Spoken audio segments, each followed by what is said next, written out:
Selamat sore kawan-kawan semua. Perkenalkan nama saya Melisa Sarwani dan rekan saya Hafsa Sumiati, Desti Batola Suciani, Bia Angela, Melisa Putra, Ilham Lestara, Egy Meldiansyah.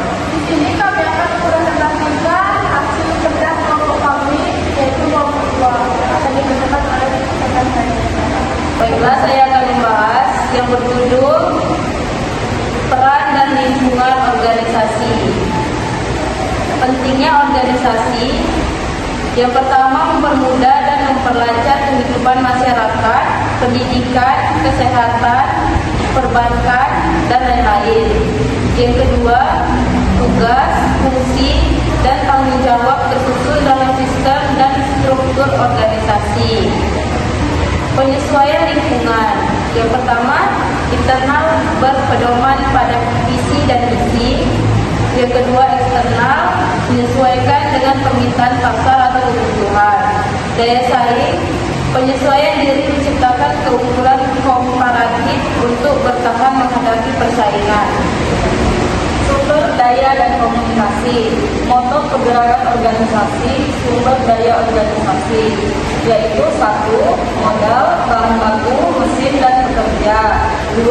Memiliki keterbatasan sehingga keputusan produksi harus komprehensif dan integralistik.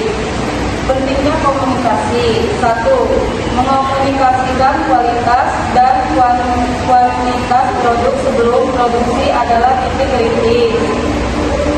2. Dibutuhkan untuk kreativitas, inovasi, dan efektivitas pencapaian tujuan. Komunikasi internal dan eksternal sangat menentukan keberhasilan. Pengertian organisasi, sarana pencapaian tujuan. Organisasi sebagai sarana dalam untuk mewujudkan tujuan bersama, memiliki siklus dan sistem pengelolaan yang teratur. Visi dan misi dari arah gerak organisasi, jangka pendek, menengah, panjang. Menjawab pertanyaan, mau dibawa kemana organisasi ini? Adaptasi lingkungan, organisasi harus berkembang mengikuti permintaan pelanggan, menjaga profit positif melalui komunikasi yang baik. Era 4.0 dan kinerja, teknologi dan SDM profesional. Era revolusi industri 4.0, komunikasi bisnis dan pemasaran dilakukan melalui aplikasi teknologi, contoh e-katalog, e-planning, e-budgeting, pemesanan online, mempercepatkan akses data dan memangkas biaya. Sumber daya manusia harus profesional, akuntabel, dan terus ditingkatkan. Proses produksi harus cepat, tepat, murah, dan legal. Alur komunikasi vertikal, horizontal, dan diagonal.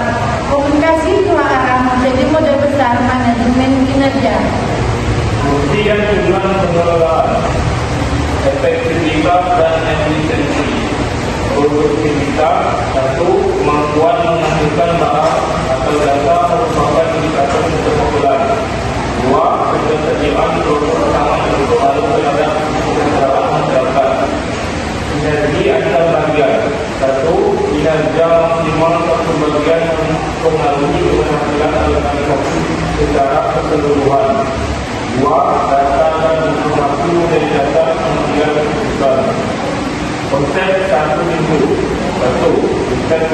Integrasi data dan informasi untuk efisiensi biaya dan koordinasi yang mudah.